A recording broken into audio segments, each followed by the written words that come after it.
This episode is brought to you by Obsession. Focus Features and Blumhouse invite you to the most shocking and unsettling big screen horror event of the season. Obsession. Everyone wishes for someone to love them, to choose them, to need them. But what happens when you get more than you wished for? On May 15th, experience director Curry Barker's nightmarish vision that has critics and audiences absolutely obsessed. It's twisted and sinister, brilliant and insane. You have been warned. Obsession is blood-soaked nightmare fuel, and with a Rotten Tomatoes score of 96% fresh, it's destined to become an instant horror classic. The best horror movie of the year is Obsession. Be careful who you wish for. Obsession, rated R, under 17, not admitted without parent. In theaters everywhere May 15th. Get your tickets now. With special engagements in Dolby. Rotten Tomato rating as of April 24th, 2026.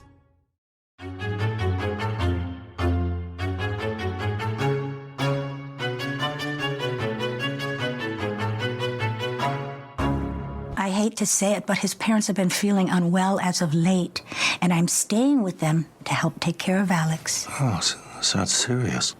Oh, no, it's not serious. Nothing terminal. It's just a touch of consumption.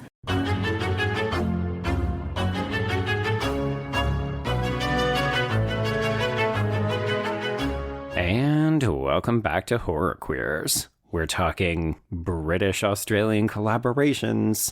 We're talking homoerotic boarding school. And we're talking Catharism. And I'm Joe. And I'm Trace, and we're talking Toni Collette's bangs. Very specific. I love Toni Collette's hair in this movie. I love these bangs. Okay. I love bangs so much, and she looks so good in this movie. Nice. Okay. As somebody who doesn't normally clock hair and wardrobe, I love this shift for you. Yeah, just put someone in bangs, and bam, I'm going to notice it. Apparently so, yes. Yes, everyone, we are discussing Gregory J. Reed's 2006 film, Like Minds, or, depending on where you're watching it or how you're watching it, Murderous Intent. What do we think of these titles right off the top? Oh, they're very generic. I mean, even like Minds makes the most sense, and I think that's the more appropriate title for this movie. Like Murderous Intent. Well, you're going to be unsurprised. What I was thinking of a lot while watching this movie was the Sandra Bullock movie Murder by Numbers. So you bet your sweet ass, because it's really hard not to think about Leopold and Loeb when you're watching this movie, even though we never say it. Exactly. Well, we see Leopold and Loeb in this movie, but yeah, we don't talk about it because Toni Collette is very much reading a textbook that has like pictures of Leopold and Loeb in it at one point. Yeah. But yeah, but even like the reveal at the end, I was like, oh yeah, Murder by Numbers did this 5 years prior. Well, and several other films and real life events had preceded this. But yeah, in some ways, this is very much the, oh shit, I've fallen under the thrall of a new boy with mysterious sexual energy, and we may be gonna commit some murder. Yep, and maybe the one that you think is the crazy one is crazy, but like the other one that you think is not as crazy is actually the crazier one. Yes, all of that. And Trace, we should of course note that we were directed to this movie by someone, so we should give a shout out to listener Rachel, because this movie was not on either one of our radars. Oh, Joe, I had never heard of this movie, and I'm even surprised by that because it seems like one of those films that would have had like a single spot on a new release Blockbuster wall back when I was working there circa 2010. Yeah, I didn't know this is Eddie Redmayne's acting debut in film. It is, yeah. It's got a pretty decent cast, but I gather that this movie just did not make a dent when it came out. So here we are. Here we are indeed. And truthfully, I mean, it's rare for me to feel like, oh, I have never heard of this movie. But honestly, I'm sure I went through at one point in my life Toni Collette's filmography or Eddie Redmayne's filmography, and I saw the title Like Minds and was like, I don't know what that is. I don't know what that is. I'm not going to watch it. Probably. Oh my God, that's such a bad movie watcher. But yeah, but Joe, what did you think of this on the whole? Okay, so I like this. I've been sitting with it for a couple of days. I think we're probably going to have a lot of conversation about the structure of this and how the flashbacks get used with the present day stuff. You know, is this a homoerotic thriller, or is this a police procedural, or is the answer just yes? And if so, does it all work together? So I think we're going to have some interesting conversations. I do feel like this is a movie I might revisit in the future because it did intrigue me, but I don't love it.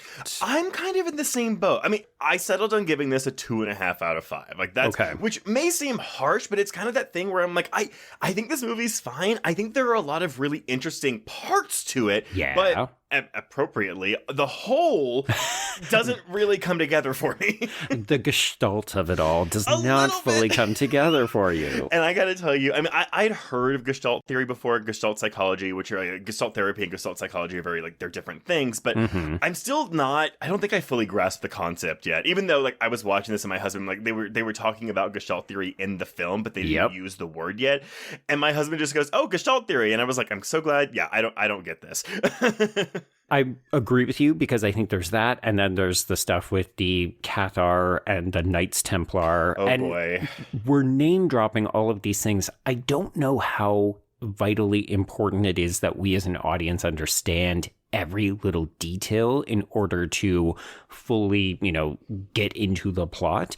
I think it probably helps a little bit. And I will be curious to hear from listeners if, we're missing something really vitally important that unlocks the movie. But overall, I found the movie does enough with both of those elements to get us to go along with it. Yeah, and I think for me, I mean, you'll hear me say this probably several times in this recording where it's like, I do feel like there are kind of two movies at war with each other here when they should be working in harmony. And it's weird. Like, I found the flashbacks to contain like more things that were interesting to me. Right. But I found myself more captivated by the present day police procedural stuff. Okay. Yeah. Which in some ways suggests, okay, well, both parts are working for you. But as you said, do they come together to create a cohesive Gestalty type of film? And the answer is, I think sometimes. I agree with you. I think certain parts of it, or even certain performances, or even certain scenes within the whole film work just a little bit better than others. Yeah. Unrelated, I will say, though, I was surprised to find out this is rated PG-13 here in the States, given, I mean, it's not a violent film, like we're not doing, but that one shot of the topless girl corpse with her stomach hollowed out and her intestines hanging in the greenhouse. You mean the Hannibal-esque death tableau? Oh, yeah, maybe that's how I can explain it away. I was like, oh yeah, Hannibal put that shit on ABC, so this can be PG-13. And just buried in the back of the blockbuster, so. I don't think whoever at the MPA was watching this, I don't think they got to that point in the movie before they just said, yes, PG-13. There you go. It's just a bunch of boys making fuck eyes at each other at some British academy that was also filmed in Australia. Yeah. Well, Australia and the UK, sir. Yes, of course. It's a co-production. It is a co-production. Sorry. Well, shockingly, there's actually not that much information out there about this movie. So I'm pulling all of my production from a 20-minute making-of featurette that I believe was on a DVD release of this film. It was on YouTube. I was going to say, so you watched it on YouTube. I watched it on YouTube. And also a 2006 interview with writer-director Gregory J with SBS Australia, the standard broadcasting station. Yes, their equivalent of the CBC for my Canadian listeners. So what's the American equivalent? You don't have one because you don't invest in the arts. Right. Oh, yeah. I was like, is that CNN? But no, that's not the same thing. It's the equivalent of like the BBC as well. Right. Commonwealth, baby. Commonwealth countries represent. Yeah. Well, anyway. Okay. So, Like Minds, yes, released under the title Murderous Intent for its DVD release in the United States, which I found surprising, though, because I saw this, I streamed this on Amazon Prime, and it's very much Like Minds on Amazon Prime. I think they may have started it that way and then reverted back to Like Minds as the preferred title. Probably so. But yeah, this is the feature directorial debut of Gregory J. having directed a TV movie in 1992, a short film in 1994, and a documentary on an amusement park in Sydney called Luna Park in 1996 called Spirits of the Carnival. Okay. I have walked by Luna Park when I lived in Australia. I was going to say, because you were in Sydney proper, right? Or you were all over the place? I was in Sydney and Melbourne, as well as Tasmania and a couple of other places. So all Gold over the Coast. place. Okay. Yeah, kind of all over the place. I mean, I guess not all over the place, because you can't really go all over the place in Australia. It's a huge fucking country, but we did a lot of weekend trips, we'll say. Yeah. But what inspired Reed to write Like Minds was a paper he found on Gestalt psychology that he says was almost like a door opening for him, where it started talking about how you can have two sociopaths that can come together into a close environment and then create something bigger between themselves, and one would potentially tip the other over the edge. And again, I get that in maybe I don't get that in concept. I don't know. We'll talk about it. But okay. He was aware that in Gestalt relationships, though, they tend to be partnered, where it was a husband and wife team or two gay men, as evidenced by, Leopold and Loeb. Yeah. But he was interested in that concept, and this is wild, though. He did not want Alex, the Eddie Redmayne character, to be gay, so he did not intend for that to be the case. And I mean, mission not accomplished. Yeah, and he did not want Nigel, the Tom Sturridge character, to be overtly gay, saying that he actually thinks he is asexual, which I could buy into that based on Sturridge's performance. Yes, I believe that one to be truer as well, because, I mean, I think it's also just the more enigmatic performance. I'm actually quite fond of Tom Sturridge. He's, folks, if you look super familiar, he plays the titular character on Netflix's The Sandman series, and he's quite good in that role. So I was excited to see him do sort of a variation of it here. I'm not gonna lie, Eddie Redmayne, he's okay in this. I don't get enough nefariousness for the quote-unquote twist to work at the end of this movie. Yeah. He feels like he's doing a soft version of his performance from that Wachowski movie, the Jupiter Ascending one, where he's just like whisper villainy the whole time. I've never seen it, but I've seen that trailer, and honestly, his performance is the main reason I wanted to see it. Trace. It is the campiest shit. Channing Tatum plays a half-breed dog human character. Mila Kunis is in it, basically playing Mila Kunis. It's a hot mess, but super watchable. Very interesting. Everything you're saying makes me want to watch it more. Oh, you should absolutely watch it. Here's the thing. If the Wachowski sisters make a movie, you should always watch it.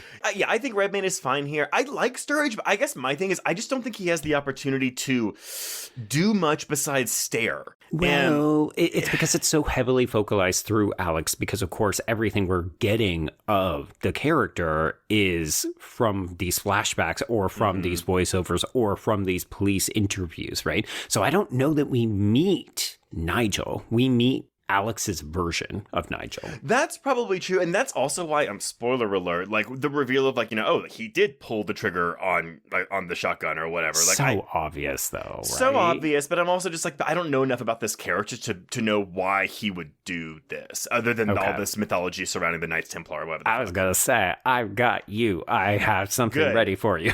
Good. Because I mean, I was like, are we watching Assassin's Creed right now? Like, what the fuck are we doing with this? Yeah, it's a little bit. But yeah, anyway, so Like Minds, as you said, an Australian and UK co-production, which meant that the cast had to be split between the two countries. And Toni Collette and Richard Roxburgh were actually cast out of Australia because they're Australian. Yes. So Reed had to go to the UK to cast the boys. And the casting director suggested Reed look at a theater actor named Eddie Redmayne, but it wasn't until he put him in a chemistry test with Tom Sturridge that it all clicked into place, again, making Like Minds Redmayne's debut film. There we go. I actually do like the chemistry. I kind of wish we got more scenes of them together. I just wish, and I know why he doesn't, but I just wish Nigel spoke more. Right, yeah. Like, he's a mystery. Yeah, exactly. But also he's he's not a full cipher, but like he's kind of a cipher. He's kind of a cipher. They had to shoot the film between the two countries because of this whole co-production thing. So all of the interiors were shot in southern Australia, and most of the exteriors were shot in Yorkshire in the UK since it was winter. Right. The train sequences, meanwhile, were filmed in New South Wales, Australia. And Collette was apparently only available for filming in Australia, so I mean, she's really only in interior shots, save for that final scene. Very much so, yeah. Yeah. Which, hey, good for her. She shows up and walks into that one white ass room all day, and that's her job for the day. Truly, yeah. It's the equivalent of when certain actors get a little bit older and they're maybe starting to slow down, but they still want to appear in 200 direct-to-video movies. So they're like, I'm going to show up for 5 minutes. I'm going to sit behind a desk or sit on a bed, and I'm not going to do much else. And you're going to pay me a lot of money to put me on the cover. I will say the other movie this reminded me of, and you're going to laugh because I've brought it up several times before, but specifically like the Toni Collette character, it reminded me of The Life of David Gale. Okay. Because Toni Collette's character very much mirrors Kate Winslet's character in that movie. It's just trying to uncover the truth about someone who's in jail and whether they murdered someone or not. Okay. I was getting combination Primal Fear with Laura Linney and Edward Norton. Yes, yeah, because it's the troubled young man who maybe is hiding something, but then also The Usual Suspects. See, and I still. Oh, you haven't seen it? Okay. So it's basically, it's the same idea where it's like we're basically interrogating people and then we're getting the flashback and not everybody is being truthful, or, you know, we're leading the detective in a certain way. And there were a lot, I mean, correct me if I'm wrong, I feel like there were like a lot of like a Usual Suspects copycats. Like in the same way that like a lot of films were trying to ape the style of Pulp Fiction, a lot of films were trying to ape the style of Usual Suspects in the wake of that film's release. Yeah. Twisty-turny. Very much so. But, okay, so the shooting locations did play a part in the overall look of the film, as Reed wanted to use colors that weren't overt, in his words. So he desired the school to be more womb-like amongst the sprawl of urban decay, containing a lot of mahogany and warm tones, whereas the outside world would be these steely kind of colors, mixed with greens and darker tones. I can see it. Yeah, I mean, you mentioned this interrogation room, and it is giving soft alien vibes, right? Like, it is quite striking visually, and I love the exterior shots of this all-boys school. Same. Especially that moment where we see Susan's murder, and then we cut back to the school, and we just get that big exterior extreme long shot. It almost looks like a crumbling kind of castle mixed among the greens, and you're just like, oh, this whole place is going to rot. Exactly. And so for Reed, he was like, well, this kind of like the reason for this visual like motif here, I guess, is that it really gives a sense of the psychology of the film. And so again, going into that interrogation room, it's stark and bright and short focus. And honestly, I think it's funny that we're watching this so soon after watching another movie with a very white interrogation room in 1 hour photo. Yeah, back to back. We didn't mean this because, of course, neither one of us had seen Like Mine, so we didn't know that this was coming. Happy accident. So there we go. But yeah, filming took place from December of 2004 to March of 2005 and was released in Australia on November 9th, 2006. We got a DVD release in the States sometime in 2007. And there are a whopping 8 reviews of this thing on Rotten Tomatoes. So it's can't wait to get it up to 10. Oh boy. Yeah, it's sitting at a 38% with critics, but a 64% with audiences. Letterboxd users, meanwhile, have given this a 3.5 out of 5. Whoa, okay, that is a big difference. I will say the few things that I found about the film do suggest that people like to dig into it. So I do think that we're going to have the added benefit of spending an entire episode on the film. Because I won't lie, I watched it and I thought, okay, it's pretty straightforward. I was able to predict a lot of what happens. And then I started to read, you know, Reddit and some other places, Letterboxd reviews. And I was like, oh, maybe I either misunderstood some things or other people have some very wild interpretations. I mean, as I said, I gave this a 2.5 out of 5. I don't love it. I don't hate it. I think it's totally fine. But I did wonder if I had seen this in 2006 when it came out, would I maybe feel more generous towards it? It's entirely possible. I'm not going to lie. This also feels like a festival film to me. Like if I had seen this at Fantasia or Fantastic Fest or even Salem Horror, I think this would have played well with that kind of festival audience. And I think you'd be able to draw energy from the crowd to get into this. Yeah. I mean, again, to me, the procedural stuff sucks me in. Like that's all good for me. Yeah. You love a bang. You said it. I do. Yeah, I do. I don't have box office stats for the North American release since it obviously didn't get a theatrical release here, but it grossed $35,000 in Australia and had a worldwide box office gross of $883,000, according to Box Office Mojo. But okay, I have to assume that that's a loss because I don't think we made this movie for under $1 million. I wouldn't think so, but I don't have budgetary information for it. So yeah. I mean, co-production, so we may have been splitting the costs. We may have been getting tax rebates from various countries and so on. So we don't know, but that's not a huge gross. No, and also probably why this movie's kind of like just like faded into obscurity over the last 20 years. A little bit. Yeah. But, Joe, what happens in this movie? Do you want to design your own custom miniature? Hero Forge offers fully customizable tabletop miniatures with dozens of fantasy species and thousands of parts to choose from, all within your browser. Working with materials like color plastic, acrylic standee, and bronze, and offering downloadable model files for users to 3D print their unique designs at home, Hero Forge is constantly expanding its catalog of customization options, adding new parts every week and major features like new species and custom posing on a regular regular basis. And as a listener of the Horror Queers podcast, you get a special deal. Use code HQ to get 5% off on all orders of physical miniatures. Visit HeroForge.com to start designing your custom miniature and dice today, and check back often. New content is added every week. And remember, use code HQ to get 5% off on all orders of physical miniatures. Not combinable with other sales or promotions. Okay. So we open with Alex Forbes. This would be Eddie Redmayne, and he is pulling devious pranks. Well, actually, no. He's being a little shit with his friends, Josh, who was played by John Overton, and Raj, who was played by Amit Shah.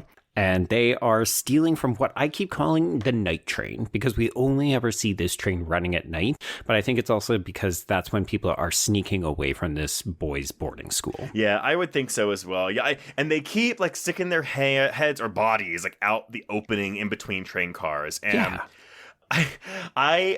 This was very triggering for me, Joe, because I have ridden like a train once in my life. And it was a train from London to Scotland like 20 years ago. Right. And I remember sticking my head out the window of the train, and I looked to the right. And then I looked to the left. And when I looked to the left, there was another train coming by towards us.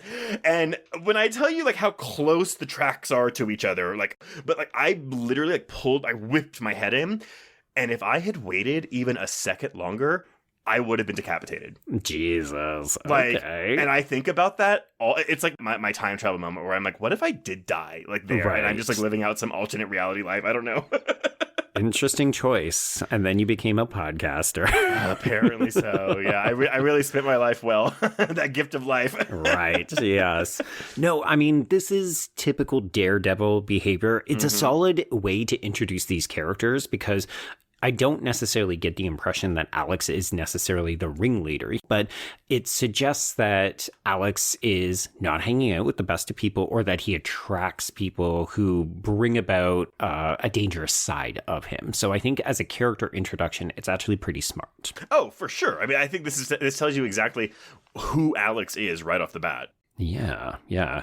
So then we go directly from this to him being questioned by Detective Inspector Martin McKenzie, who is Richard Roxburgh, and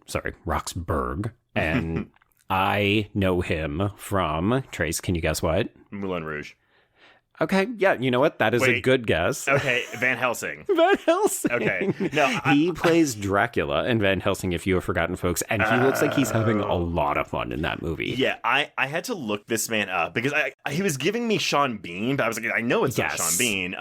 But yeah, no, he's in Mission Impossible 2, Van Helsing, The League of Extraordinary Gentlemen. Yes. And truthfully, I mean, I said Moulin Rouge. I would not have recognized him because he plays the Duke in Moulin Rouge. Yeah, he's the antagonist. He's the guy who wants to, take Nicole Kidman for himself. I know, but his vocal looks inflection exactly in that the movie. same. No, he has like that twirly mustache. Oh my God. So you love a bang, but you can't figure out a mustache? What's wrong with you? His voice, he has that voice. It's almost like a male Jennifer Tilly voice in that movie. Oh my God. Okay. I don't remember the voice, but I do remember the mustache. Back me up, people. The voice. Needless to say, he is kind of a piece of shit in this movie. He's very much cop who wants the thing he believes to be true to be right. And it's the square peg in the round hole all day, every day in this film. Well, because, the whole idea is, he is so convinced of Alex's guilt, but we don't know why. Even though it's like, okay, well, something has clearly happened. Like, they've had an altercation before. And I would argue that, again, the film plays that as almost a mystery that it doesn't need to play. Yeah.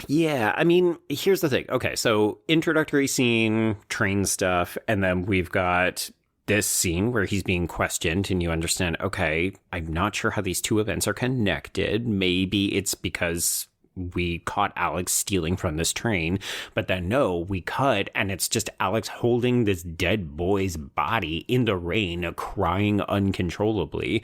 And you're like, oh, okay. So this is also technically our introduction to Nigel Colby, who is Tom Sturridge. Yes. And then we get in voiceover Alex saying that Nigel's death was a means to a necessary end. And he also says the sound was like the heavens rejoicing. So immediately you just think, oh, this kid's not all right. Yeah, exactly. A means to also, again, like, because he's all in this philosophy shit with this Knights Templar bullshit. So it's like, yes. Okay, like, yeah, sure, whatever. Yeah, I do think there's an inconsistency in the way Alex is written throughout the film. I mentioned that I don't think that Redmayne does quite a good enough job of making the character menacing enough at times. Like, well, he's supposed to be very erudite, you know, very narcissistic. We'll hear a journal entry later on that kind of sets him off, but I just said, oh, no, that sounds like it's accurately describing him. But I think we're meant to think of him as a kind of mastermind, and I don't often get that from the character. I'm of two minds, because I don't think he seems particularly nefarious for most of the film, which does make that twist ending, which, again, I think the intent is, oh yeah, that's supposed to make the twist ending like, oh my, more shocking. But to me, I was kind of like, okay, but it doesn't really track. But then I'm also like, okay, but he's not seeming creepy because he's a sociopath and he knows how to like act in normal society to get away with things. Yeah, the whole thing is meant to be a performance, but, you know, we're supposed to end the film and look back on it and say, oh my God, he fooled us as well. But I don't do that because I don't get enough of that sly, winky, like, I get it from Collette based on the way she reacts to him. Yeah, and actually maybe that's the thing. Maybe I needed like another Toni Collette foil for him in that past timeline because it's meant to be Nigel, but he doesn't speak very much. So yes. So introduce Sally Rowe. This is a forensic psychologist, and I wrote in my notes, and also a bad driver because she like totally nearly kills someone in this underground parking garage. So she has been brought in by Detective Inspector Mackenzie to essentially secure a conviction. Like, we want a confession out of this boy, so we brought her in to get it. Yeah, because, so Mackenzie is, like, convinced of his guilt. They have arrested him. They are holding him with only circumstantial evidence. So basically, he needs Sally to say, yes, he did it, to justify holding him. Otherwise, we're going to have to let him go. Yeah. So our introduction to these two characters, like their first meeting, is Alex going on about the history of the 13th century Cathars who were persecuted for their religious beliefs. And also we introduce this concept of the Gestalt, which is the sum is more important than its parts. This is me sort of paraphrasing a lot of different things. And Sally ends this questioning with, you don't make a very good impression. Well, and she'll reiterate that kind of throughout the film where it's like, you're not doing a good job of convincing me of your innocence. And it seems like you should want to be convincing me of your... But again, that's playing into the whole, well, yeah, he's acting super calm because he's a mastermind. He's got all this in his back pocket. Yeah. He's manipulating her throughout all of this. Which, not to jump all the way to the end, but actually the one thing I do like about the twist ending is... she gets her ass handed to her. Like, she's like, oh. He doggone fooled me. He sure did. Yeah. Okay, so let's kick off our flashbacks. So we see Alex at his all-boy boarding school, which, P.S., perfect fodder for horror movies and thrillers. If I had have had more time, folks, I'm having a bit of a super stressful week, so I didn't get to do as much research as I normally would do for these episodes. But if I had played a game trace, we would have talked about boarding school horror because we have covered quite a few of these kinds of titles. I was going to say Winterset Boarding School, too. It's making me think of Blackcoat's Daughter. Right. Yes. I was thinking of terrible things like our Rennie Harland boy witch movie. Oh, The Covenant. Apt Pupil. Is Apt Pupil a boarding school? That's just school. It's just school. But yeah, it's something about these locations where we're often isolating children away from parental figures and allowing them to get up to no good, and just how that breeds a kind of... instability at best and or horror show at worst. Yeah. Okay, so he's at this boarding school, and in the cafeteria, his friend Josh is telling him about Nigel, the new boy, and basically saying, hey, buddy, your single room is now about to become a double because you've got a roommate. So Alex does not like this. He immediately leaves so that he can go and rifle through his new roommate's stuff, and he finds a taxidermied cat in the luggage. So... great. You know he's trouble. Yeah. He's either got some very weird habits or hobbies, which check, or he's a sociopath, which check. Well, I don't know. If you found out your roommate had an intense interest in taxidermy, would that send you on edge? I think it would make me think he was weird, which initially is how Alex seems to react. I mean, this is very much Alex demonstrating his superiority complex, where he's like, I was promised I wasn't going to get a roommate and I don't deserve this. And you just think, what's with the entitlement, kid? But I like that the movie slowly doles out information. Like, when we get the reveal that the headmaster is actually his father. Yeah. And it's so late in the film, and you just think, oh, that's pretty fucking good. And it should alert us to the fact that there are more twists coming. Yeah, I was actually, because I thought when they first had their conversation, I was like, is that his father? So I went and like checked, and I was like, oh, the headmaster is just listed as headmaster in the cast credits. But then it was like the next scene where he's like, I'm your father, or whatever. It's pretty good. I actually liked it in terms of withholding information to make a point or to really hate your audience in a certain way. Well, because it also just goes into how spoiled this fucking kid is. Because, he didn't have a roommate because that was the arrangement he worked out with his dad. Since his dad is the headmaster. Yeah. So I love that kind of stuff. But also, it is fucking weird to be roommates with a teenage taxidermist. Like, it's just not something you encounter every day. Yeah, I mean, truthfully, like, look, if I found a book on taxidermy and, like, maybe displays of things, like, whatever, but, like, the second I woke in on him dissecting, a crow or something, and like, by the window, that's it's where it's a no. Like, and truthfully... Take it to the lab. Take it to the lab. That's right, too, because even the dad will see that at some point, and he's like, good lord, oh, well, keep rooming with him, bud, and I'm like, really? Well, but also because we will come to learn that Daddy is deep in the Knights Templar, and so is Nigel's family. So yeah. Okay. So we very quickly come to understand that Alex does not like this new arrangement, and he complains to Josh and Raj as they're hanging out. Well, Josh builds, I think they're just meant to be cherry bombs or firecrackers or something, but he's throwing them at people in this movie, and I couldn't help but think, I don't know, man. It seems like Alex is just trading one lunatic for another person from Josh to Nigel. Yeah, he is a little bit. And Josh and Raj don't get a ton of character development in this movie. Mainly because, Josh will die eventually, and Raj just kind of leaves the movie at a certain point. I mean, I will say the ease with which this movie kills characters is also surprising, because you don't expect Josh or Susan to just casually die. I'm telling you, that's why when I was watching that fucking train scene when Josh dies, I had like an intense flashback to my own near-death experience. Okay, so speaking of flashing, we jump back to the interrogation room, and this is when Alex insists that Sally just doesn't get it. So there's something she's not understanding, which he suggests will make sense in time. So afterwards, when she gets out of this interview, she confirms to Mackenzie that he's definitely a weird kid, but that doesn't make him a murderer. But she also can't stop thinking about him. So she goes home, she pours herself a stiff drink because, single lady, and she just immediately replays the interview that she recorded. So she's hooked. Yeah, while reading about Leopold and Loeb in whatever textbook she has. Sure. I mean, presumably she's preparing books and lectures and journal articles and other bullshit, so. Yeah. All right, so yes, taxidermying the pigeon, the crow, the whatever, so it's weird. And then we have Mackenzie back in the present day declaring that forensics have found gun residue on Alex. So as Sally is in this interrogation room, this is when the truth comes out.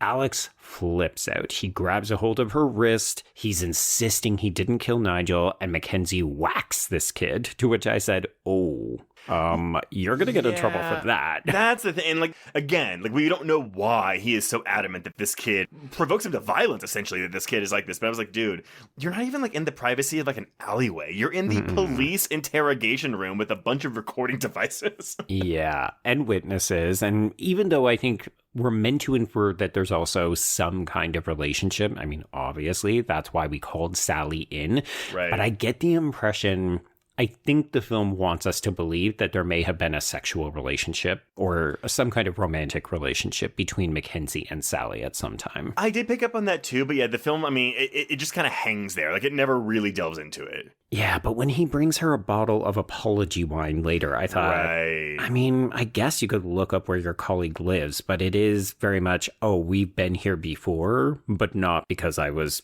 coming to talk to you about work stuff. I mean, this is I was going to say it's a pretty short movie, but it's not. It's like 109 minutes. So I was like, maybe there's things that are cut out of this, but... It could be. Or I think it's also just the movie is content to remain a mystery in a number of different ways, including some of the character backstories and some of their relationships. Right. Yeah. But anyway, okay, so we have smacked this kid around and we have dragged him back to his cell, and Alex kind of gets the better of a couple of these cops. He's wailing on them with the billy stick, and I just thought, okay, this is not going to end well for anybody. So he ends up getting pinned down. They take his arms behind his back, and they're wrapping them up and stuff. But Sally just kind of comes in, and she's trying to calm this situation down. But this is when Alex says, Nigel set him up. So I do like though the moment before she walks in the cell and like all this fight's going on, where she looks Mackenzie in the face and goes, "What makes you think you have the intelligence to determine whether or not that boy was fucking with me?" Yeah, she's very much, I can look after myself. I don't need your help, but also, you're kind of fucking stupid. And the reason I'm here is to either save your ass or prove you wrong. So get out of my way. Yeah. But she's brave. She walks into this cell. And I mean, granted, like Alex is zip tied by this point, but she's like, okay, we'll continue our conversation in the cell. I guess we're just going to keep doing it here. So yeah, here we go. Flashback, flashback, flashback. And this is where we see Nigel and Alex staring at each other during the assembly. But Alex and Josh can't keep their fucking mouth shut, so they just keep jibber-jabbing, and this attracts the attention and the ire of the headmaster, who we have not mentioned. He's played by Patrick Malahide, and he gives them detention building sets for the school play. And we should note, just because it doesn't really spell it out, but this is an all-boys boarding school, but they have a relationship with the all-girls school that is like presumably down the street or like near the nearby town. And I think that's pretty... I think it's common. Even growing up in Houston, we had two like private schools that were boys and girls, and they always did stuff together. They never did stuff with the public schools. Because I think the inference here, and I don't quote me on this, but I got the impression that both of the schools are also religious, right? Because we definitely are seeing Alex and Nigel in at least one religion class. Yeah, no, the girls' boarding school. It was a high school. It was not a boarding school in Texas. It was a high school, but still, it was like St. Agnes for the girls, right. And I think straight Jesuit for the boys. There we go. Okay. So this is where we get the reveal shortly after this that the headmaster is actually Alex's father, and they don't have a great relationship, but it is such a fucking good moment because Alex is being so petulant, talking about how he was promised his single room, and he's really talking back. It's super quippy, and you just think, this kid is cool. Digging himself into a bad situation. And then he comes out and Josh is like, ugh, your dad is really a lot. And then you realize, oh, that's his dad. Well, his dad assigns him the punishment. Yeah, he has to assist with the year 12 play that, again, is being worked on between both the boys and the girls' school. Yeah. Okay, so the next day in religion class, we have Alex challenging Reverend Donaldson, who is played by Hugh Sachs, about the Cathars and the Knights Templar. And he is promptly kicked out of class because this teacher has no time or energy for this. So, again, I thought this scene, I was engaged with this scene because I love a good philosophical argument. And this teacher just shuts, like, to me, if you're talking about philosophy, it's like, okay, well, shouldn't you be like open to hearing other ideas? Like, isn't that the point of like talking about philosophy? Like, that's what you're supposed to be doing. But this teacher, just shuts him down and goes, get out of my class.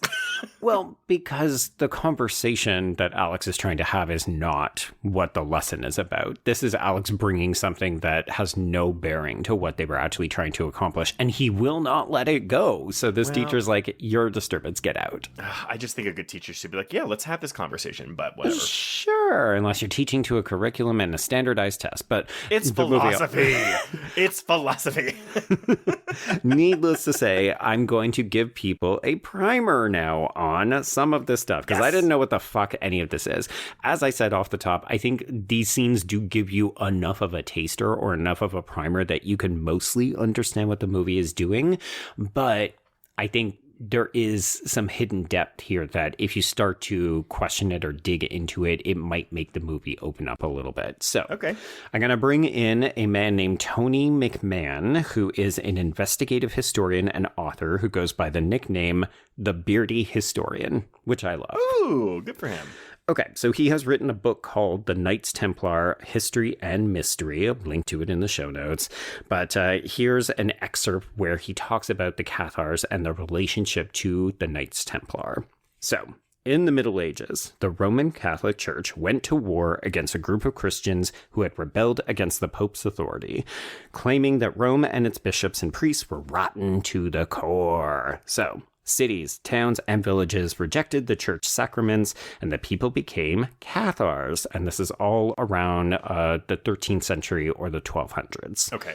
So these people believed that the universe was a battle between a good god and a bad god, and they thought that the good god created the spiritual realm, while the evil god, often identified as Satan, created the material world. So basically, we're living in Satan's paradise. We're living in the Matrix. Yeah, sort of. Yeah. Yeah, so due to their dualistic view, Cathars rejected the physical world, seeing it as inherently evil and a prison for souls. So all of our material possessions and even our bodies were corrupt and should be rejected.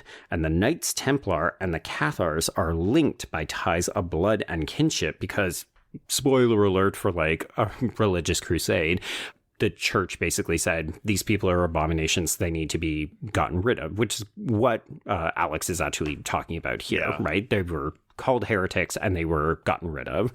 And by gotten rid of, you mean killed? Murdered, hunted down and killed, yes. Murdered, but some of them found their way into the Knights Templar. So this is a little bit conspiracy theorist, but some people believe that the Cathars kind of snuck their way into the Knights Templar, and that's why the Knights Templar then become their own kind of religious crusade where the church says, oh, we don't like you anymore about 100 years later. So a bunch of them get interrogated, tortured, and ultimately burnt at the stake. Okay. That sounds par for the course. Yeah. So I guess think of it this way.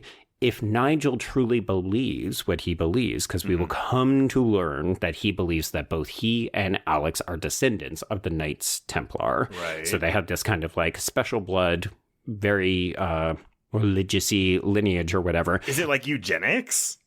It's kind of the Superman complex, right? Like, we were bred to be super people. We can do whatever the fuck we want. We can kill whoever we want. So it's the master race then? It's a little bit of that kind of stuff, yeah. Okay. Like, they think that they're being persecuted because they are actually special. Huh, okay. Yeah.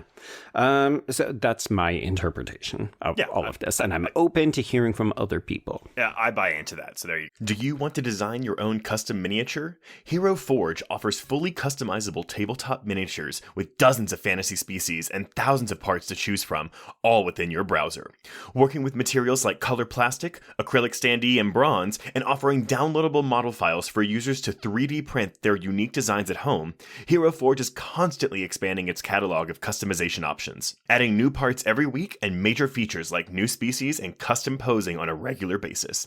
And as a listener of the Horror Queers podcast, you get a special deal. Use code HQ to get 5% off on all orders of physical miniatures. Visit HeroForge.com to start designing your custom miniature and dice today, and check back often. New content is added every week. And remember, use code HQ to get 5% off on all orders of physical miniatures, not combinable with other sales or promotions. Today's episode is presented by Corporate Retreat, in theaters May 22nd via Western Film Services and Passage Pictures. Described as a gory mix of The Menu and Saw, Corporate Retreat centers around a group of young executives whose luxury team-building trip descends into a bloody fight for survival against a vengeful retreat leader, played by the inimitable Alan Ruck. At the center of this horror comedy is an eclectic cast that also includes Odeya Rush, Sasha Lane, Ashton Sanders, Zion Marino, Kirby Johnson, and Rosanna Arquette. Aaron Fisher directs from a script he co-wrote with Carrie Lee Romeo, with special makeup effects handled by Candyman and Scream 4 maestro Gregory J. Tunnicliffe. You'll laugh, you'll cringe, you'll cover your eyes when Corporate Retreat hits theaters May 22nd. Get tickets now. Okay, so Alex in the past has stolen journals from Nigel, and he takes it to Josh and Raj, and they start to read through it because they're just like, what is this guy's deal? He's a fucking weirdo. And of course, he has described Alex as an egocentric megalomaniac with delusions of grandeur. This is the part where I said, Yeah, that checks out. Look, Nigel's quite astute. He's not saying much because he's writing it down in the fucking book, is what I'm saying. So Alex decides, I can't have somebody talking about me this way because he's an entitled little prick. So he decides he's going to get revenge. Josh says yes. And referring back to your master race, we get a little Heil Hitler salute here. We sure do. Folks, let's not forget 2006 was a gentler time when Nazis were still not allowed to be cool. And we're living in the darkest timeline. Yeah. Raj is out. And by out, I mean out of this revenge scheme and also pretty much out of the film. Yeah. We have one more scene with him and it's inconsequential. Well, yeah, so. It's like, oh, hey, there's Raj. It's like, yeah, go away. Yeah, I'm not dealing with you. Goodbye. Yeah.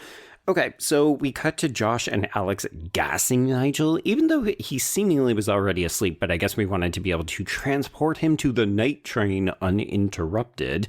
And this is where we are hanging him out, just like we were at the front, except this is an unwilling person in these games. And of course, Josh is lighting his firecrackers. And Nigel is not fazed by any of this. So he spits in Alex's face, he gets punched and then nearly hung out again. And we somehow get a big old switcheroo where Josh ends up being the one who's hanging out and he starts to fall. Nigel could save him. Yeah. Chooses not to, and he just dies. Yeah, like there's a moment where he like reaches his hand out, but then he kind of pulls it back like he's thinking, do I want to do this or do I want to see what happens? Yeah. Like chaos theory. Yeah. So my only bit of insight from the director on this, by the way, is the symbolism of the train. So okay. Reed says, well, the train is like Dante's descent to hell. It gave me this feeling like it was almost like an umbilical cord to the outside world. This train that rattles on its unsteady path between, again, the womb-like school and the outside world, which is cold and bleak and hard and true and rough, oh my god, around the edges, where the school is pristine and perfect and starch colors and, so to me, it was just showing those two worlds and then bringing them together in a gestalt among themselves, so the two worlds create the environment that creates these characters.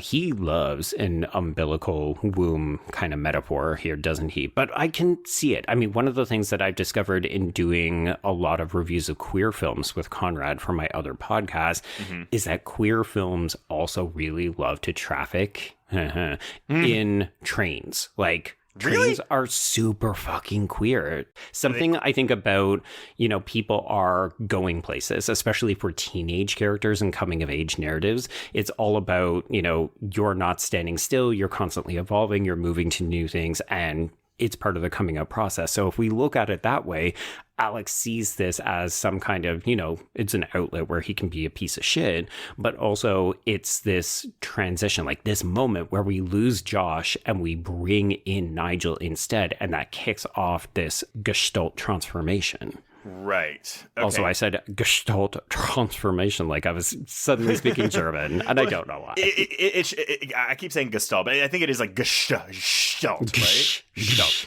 Yeah. But, okay, so what is this Gestalt transformation? So it's like the two boys are the parts, but then them coming together is the whole? Yeah, exactly. So they're meant to come together. We're going to drop words like eternity, the fact that they were fated to come together, that they work better as a pair. So this idea that, sure, they could function independently of one another, but when they come together, that's when the real magic happens, which is also why it's like, how do you not read queerness into this, right? It's the union of these two boys who are going to produce something new and better. Well, and I can only, again, Reed's insistence, where he's like, no, like Alex is not gay and Nigel's maybe thinks he doth protest too much. But also, I mean, there's queerness in being asexual, obviously. There is, no, for sure. I don't think in 2006 that was something that people really thought. I don't think people linked asexuality, or I'm sorry, I don't think non-queer people really linked asexuality with queerness. Right, because we don't actually know how the writer-director identifies, but, typically people protest, I didn't really see the gay reading or the queer reading or the asexual even reading. That's usually what we see from the straights. Also, I'm just thinking about the time period. This is 2006. Like, I'm just thinking, no, he's probably trying to play down the fact that it could be read as gay to make it more marketable. Right. Well, also, sneaking this film into queer film festivals and hoping that it gets picked up by teenage boys for, sleepover parties and stuff. Anyway, I do buy the idea that Nigel isn't necessarily interested in Alex. Yeah. I think he's looking to groom him to become his Gestalt pair. But I definitely get the impression that Alex is like, what's with this mysterious boy who just keeps coming into my room and sitting on my bed and doing things with me? Well, I think Nigel's version of sex, the equivalent of sex for Nigel, is the intellectual stimulation he gets from his proximity to Alex. Sure. And also turning him into a killer. If you want to believe that Alex was not a killer or was not interested in doing these things, because that spoiler alert is... Here's the thing. The first time I watched this, I just went, oh, Alex is a bit of a dupe. He's a patsy. Nigel is the one who's orchestrating all of this. And then you get to the end and you realize, oh, no, okay, Alex was maybe a little bit more in on this than I realized. But I never believed that Alex is the one who killed Susan. And yet there's a ton of people who are like, oh no, Alex commits all the murders in this. Well, I mean, do you believe that Alex fucked Susan's corpse? No, and a bunch of people believe that too. You don't think he did? I think he might have. I think a lot of people do, and I'm probably in the minority on this. But it's so lightly inferred, right? Like, we don't see enough. We talk about a lot of things, but I also don't trust Alex at the end of the film, so I don't know what to believe. He's an unreliable narrator. 100% an unreliable narrator, but I would argue then that makes it too ambiguous at the end of the movie. I'm not saying I need all the answers, but I don't know. To me, the reveal of we open up the coffin, oh my god, her legs are put in that position because that's right. The Templar shit. And the head's missing. Yeah, and the head, that to me tells me, whether he fucked her in the morgue or he fucked her corpse while he exhumed the body, I think he fucked that corpse. Okay. I mean, I definitely can see that reading. And I can see that reading. Yeah, that's it. Mm-hmm, period. I think I sort of wish that there was just a bit more of that captured in Redmayne's performance. We don't get a taste of that until the end. Yeah. And again, this sort of feels like part of the conversation we had with 1 Hour Photo, albeit in a less uncomfortable way. But it's just, could this film maybe have been strengthened in part if we had have gotten more of that earlier in the film and we didn't have to wait for Redmayne to, turn into a groomer himself at the end of this film? I've watched quite a few things recently, and then Like Minds is one of them, where it's the twist, the big twist is saved for the final minutes of the movie or the show that I'm watching. And I'm like, ooh, that's a great twist. I wish, in the case of a television show, there was another episode after this so we could unpack that twist and not just leave us with, oh, big twist, credits roll. Yeah. And spoiler alert, I mean, you probably know this, coming on 30 plus years. Yeah, 31 years later. But that's Usual Suspects. It's the Usual Suspects. No, I know the twist of Usual Suspects because it was parodied in Scary Movie. That is true. Yes. Okay, so Josh has died. That's what's happened in the past, but in the present, we've got Sally in the parking garage, and she's approached by the headmaster, who we learned she has been trying to track down, but he has not been getting back in touch with her. He's not been reciprocating her interest.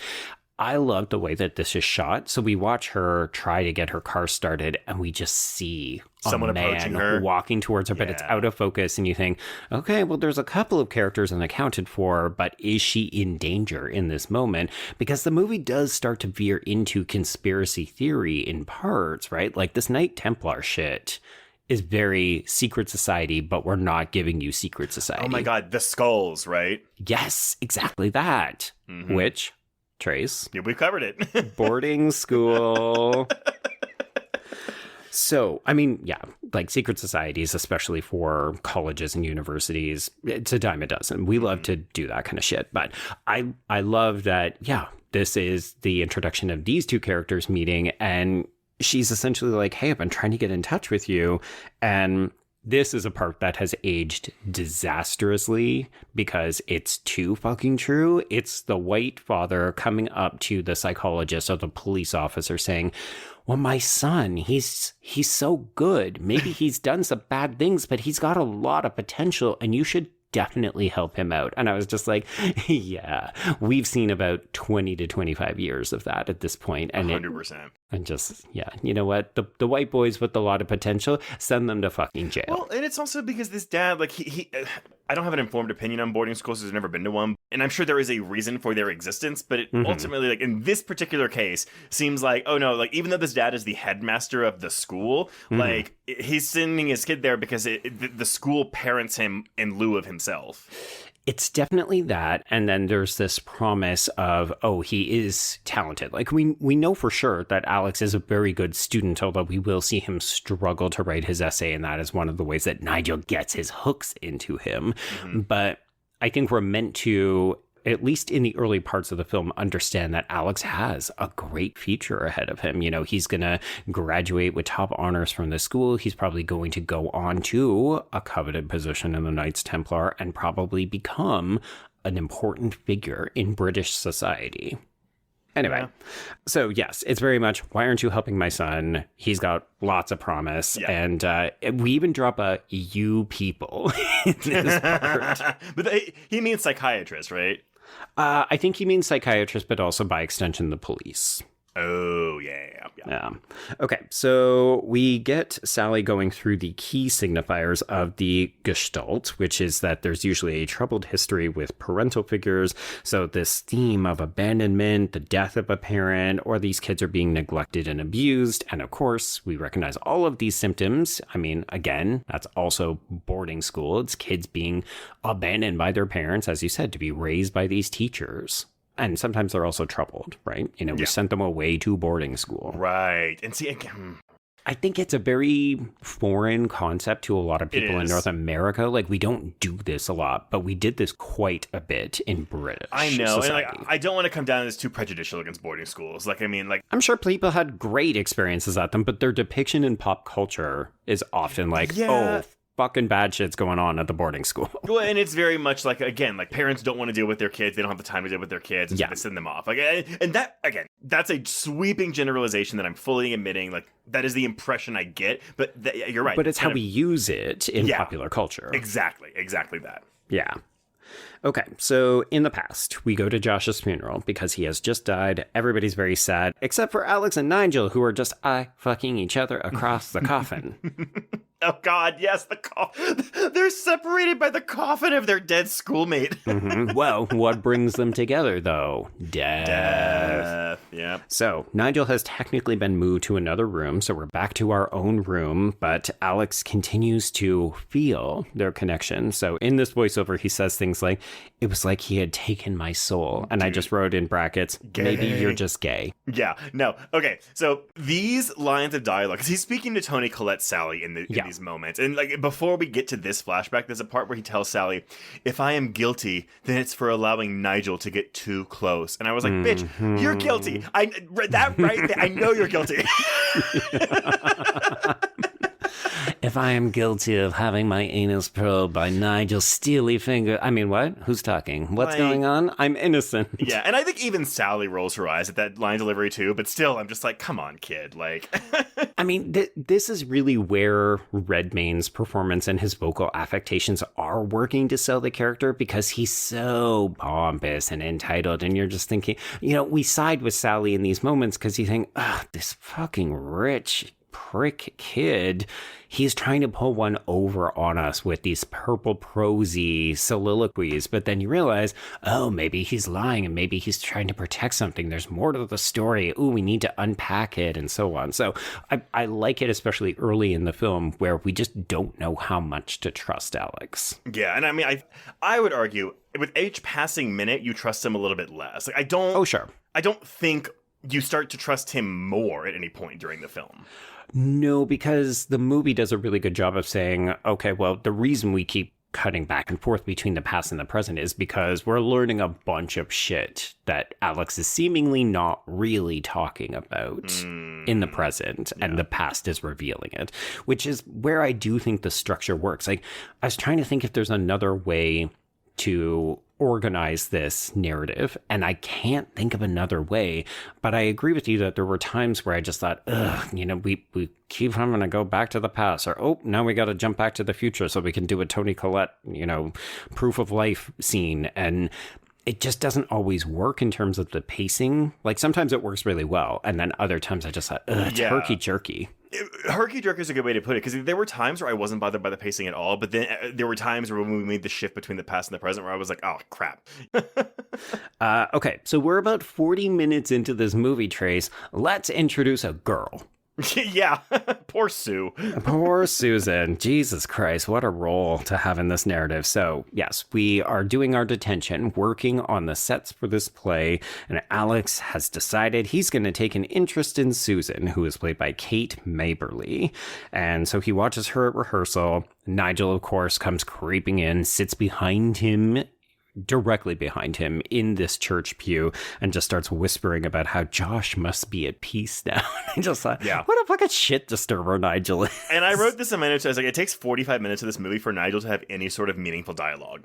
Yeah, it's a lot of lingering glances. Yeah, he is just staring a hole of horniness through Alex.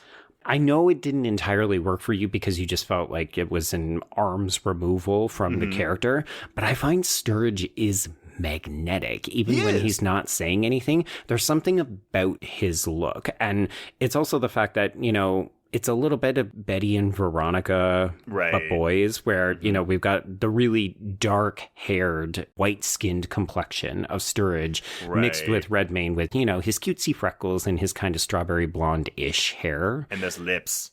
Oh my, the fucking lips. The mouth, on Jesus, did we give him lip fillers or something? Because it is fuck me lips, blowjob lips the entire movie. Always had that. He has an enormous mouth. It is enormous. Would you say a cocksucking mouth? Is that a phrase? I mean, yes, but... because we have dick-sucking lips. There we go. Yeah, sure, why not? Like, it was distracting, and part of it is that we're constantly being reminded of them because we're hearing voiceover or we're focusing on his fucking face during these questions. Yeah, I'm just saying, it's distracting, and he should use the lips on Nigel. What? Good. Who said that? Okay. Yeah. But he's not gay, so it's fine. He's not gay, yeah. What he is finding Josh's hand on his bed when he comes back to the room. I thought that this was fake. I thought that this was just a prank because we're kind of pulling pranks in this movie, right? Well, I mean, I think it's a real hand, but it's a real hand. Yeah, but it's one of those things where he leaves, he comes back, the hand's gone, oops, and that's it. That's it for the hand. Yeah, and I like that this is sort of the moment where Sally is starting to get on his side, but also I think she even flat out tells him, or he suggests, you can't tell if I'm lying, can you? And you're just like, no, I can't. And that's a problem for you because if we don't believe you, then everything that you say is going to have to be called into question, which is really where the film goes for the rest of it. Yeah, if only they had security cameras. I just watched Adolescence on Netflix, and again, there's that one episode where it's just the boy talking to the psychiatrist, and so again, maybe that's why I was so invested in the scenes with Toni Collette too, because I was like, it's just reminding me of Adolescence. 100%, and this idea of the rich entitled boy who everybody should be protecting because he's got this bright future, and I mean the thing. I had some issues with Adolescence. I don't love it the way that other people do. People want to hear me talk about it. I've got an episode on my YA podcast. Ooh, I might go listen to that because I'm actually curious to hear your thoughts on that. The thing that I found interesting about that is just we don't talk about the girl that he murders in that show. Like she's just not a character. And part of this is that's also what happens in this narrative, right? It's the Nigel and Alex show. Even though we've introduced Susan and she's a potential foil in this emerging relationship, it's like, who is Susan? Susan is just this girl that Alex decides, I'm going to maybe go for her now. So I don't think it's a problem. I love that the narrative basically says it's almost like homo panic where Alex says, ooh, this other boy is really getting me hot and bothered. I need a girl. Nearest girl. Yeah, I see you up there in the play. I can focus on you. Yeah. Mm-hmm. Mm-hmm. Okay, so yes, we got the hand, then the hand disappears, so we're getting fucked around with. Sometime later, Nigel gifts Alex a near-perfect essay. So, I'm giving you hands, but I'm also giving you A papers so that you can pass this class. But I love this idea that Alex was struggling. He didn't even know what he was trying to say, and then he has this paper hand-delivered to him, and it's everything he wanted to say. And it's like, Nigel was in his mind. That's how well he understood him. It's Gestalt. It is Gestalt. But I love this because if we are reading Alex as queer-coded or definitely gay, words like it made Alex feel like he was selling his soul or that it made him feel useless, those to me sound very emblematic of feelings that people who have not come out feel when they start to experience a romantic or a lustful thought about somebody, right? Okay. Yeah, I can see that. Okay, so Nigel coaxes Alex out of bed. Like, Nigel... he can just get into this room whenever he fucking wants, apparently. Like, we're either never locking it and Alex is an idiot, or Nigel is a ghost who can come through windows and cracks and things. And he can read minds. He's just on the bed and he's like, hey, sleepyhead, wake up. We're going to go catch the night train. So they do, and we go to a nearby dark house. And did you understand that this was Nigel's house immediately, or did you take a moment? It took me a moment. I mean, I should have figured it out, because when the dog attacks him and he's like, oh no, that's just the neighbor's house or the neighbor's dog. And so that should be your clue. It's like, oh, he's familiar with this location. Yeah. But yeah, I wasn't sure, because they're essentially breaking into this house. And yeah, but it's like, well, why can't he just knock on the door? It's his own father. But of course, we'll learn why he can't knock on the door for his father. Yes. So we should note that this is definitely a Chekhov's dog situation. This is Luther the dog. Does not like Alex, but don't worry, that's not going to come exactly into play. But yeah, so we go into the basement. We're sneaking around. At one point, we make too much noise and we alert, oh, there are people who are home. And I love the way that this is filmed as well, where we can clearly see a man get up, get a gun, and we can hear the walking around, but we don't get to see the face. No, but it's the great moment. It's actually very Texas Chainsaw Massacre 03, where it's he's stepping on like the floor, the ceiling for their basement, and we see like the dust come off of the floorboards, and like it's lit so beautifully. It's really cool. Yeah, this is a really evocative set, right? It's close confines and there's all sorts of interesting props to look at. There's a bunch of books, there's a bunch of skeletons, so the taxidermy is still in play, and Nigel is way too comfortable with the space. This isn't even the full extent of it. We then pull back a secret door so we can get into a crawl space, and it's just a bunch of really weird shit. But this is essentially where Nigel is saying, hey, let me tell you more about the Cathars and the Knights Templar and how you are a Jack. So I'm going to pull out this card. I'm going to call you Jack for the rest of the fucking movie. So a Jack is a knave or an unprincipled man. That's what we say. And that's who Alex represents. And then they carry spears, the tip or the spade of which is the killing instrument. And this is who Nigel is. So when you put those two together, you're going to get something that's bound together for eternity. Yeah, so they are the Jack of Spades. And I insert a jack-off motion with my hand right. Sure, yeah. So Alex is very much under Nigel's sway at this point. So the next scene is him in this English class with a man who has truly unfortunate hair.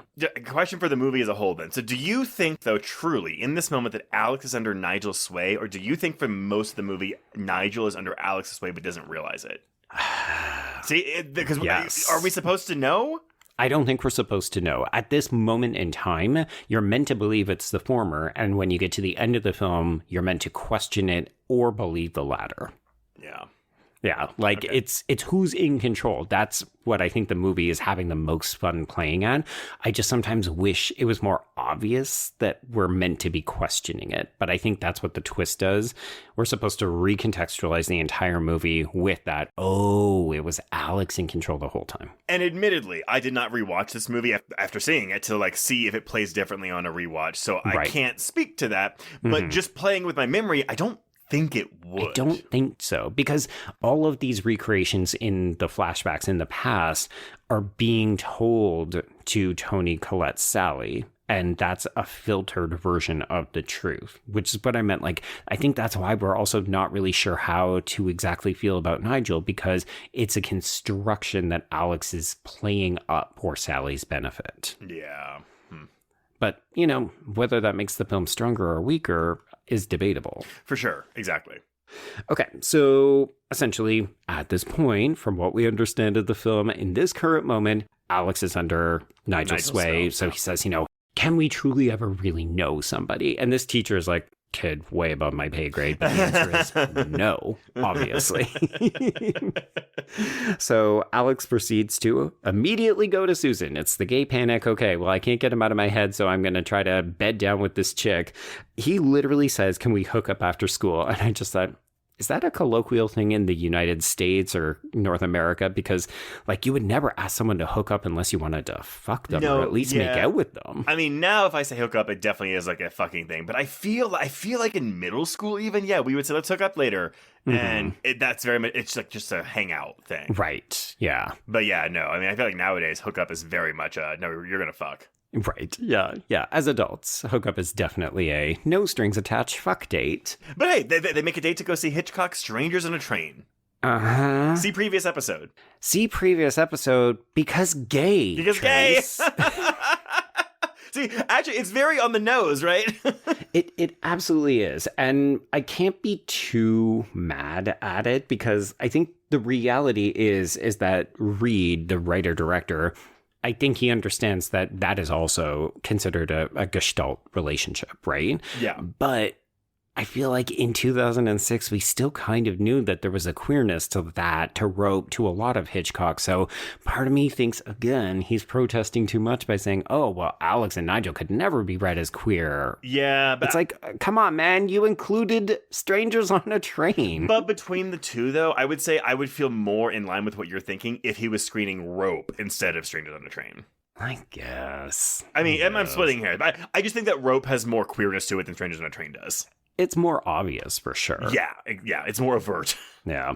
Okay, so that is the date we're going to go to tonight. And this is when Nigel shows up because, okay, well, we tried to make one step towards heterosexuality. Let's take one step back. Nigel's there with his phallic sword that he's going to drape over Alex's neck. And we're now only calling him Jack. So Alex doesn't exist. He's just my Jack for the rest of the film. But Alex doesn't like this. He wants to go on this date with Susan. So he turns Nigel down and he's going to go. But he can't get excused from the mess hall because his dad is an asshole. But I was like, okay, well, when you made those plans, why didn't you say, what time's the movie? Oh, I can't leave my dinner until X time, so... I'm sure he thought, I'm entitled. My dad controls this, so I'm just going to say, I need to leave. It's really important. And dad shuts it down. So yes, he misses the movie. We can't buy a ticket. I do love it when characters try to buy tickets to a show in progress in movies. And the cashier just closes the window on them. Mm-hmm. Oh, yeah. She's so good. She just goes, no. No. Which is also kind of funny because Hitchcock notoriously didn't like people going into specifically Psycho after a certain point. You got to be in the theater by the time the film begins. So I kind of loved that felt like maybe it could be a bit of a homage, but probably not. I could see it, though. Anyway, so, we are not getting into that. So he just goes home. He's very sad because he missed the movie, but Nigel has left him his red Bible in his room because, once again, Nigel can get into this room whenever he pleases. And we wake up in the middle of the night and now no red Bible, just a bloody card, the Jack, obviously, attached to a dagger, a bloody dagger. So we don't want to deal with that, so Alex just puts it into his dresser drawer. Okay, yeah. So this dagger is like stuck to the Jack of Spades card with the dried blood, and I've seen too many things lately where I'm like, someone sees something that's a bloody blade, and they just pick it up, and I'm like, Alex. Yeah, doesn't even give it a thought.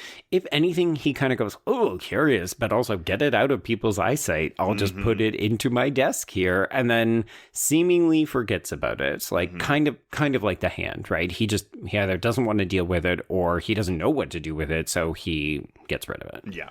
Ugh. Okay, so naturally, this knife will go missing when we need it later on. So that is after we go to the assembly the next day and we discover, oh shit, Susan has been murdered in a ritualistic, quite graphic murder set piece. That's what I'm saying. This is a greenhouse, and her body is we see her body, her naked body. We fully see it. Yeah. Her chest cavity is opened up, and her intestines are hung around the roof of the greenhouse like Christmas garland. Yeah. I was shocked because, frankly, it felt like we had only just introduced Susan. And sure, she was coming in between Alex and Nigel, but I kind of figured we were going to draw this out a little bit. And it's just like Josh. Oh, this person, they're fucking dead. They're out of the movie. They don't matter. Yeah. So actually, are we led to believe, too, that maybe she didn't even make it to the movie either because she was getting murdered?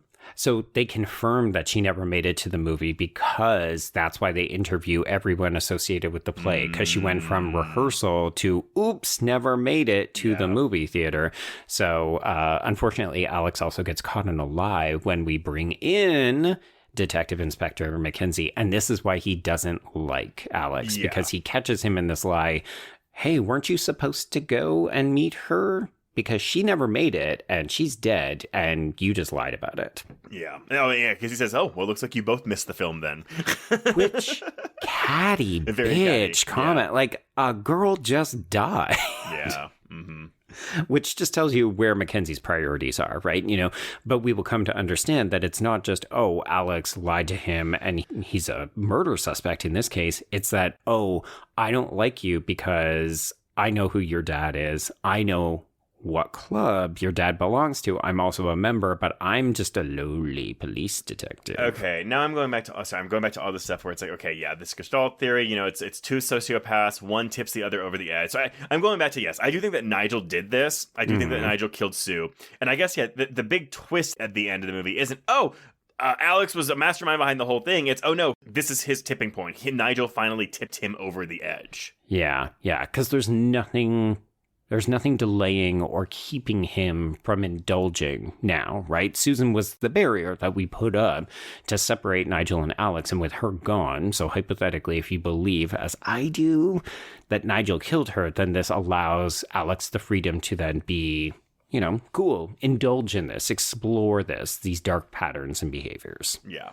But there are a ton of people who believe, oh no, it was Alex who did this because he could get away with it.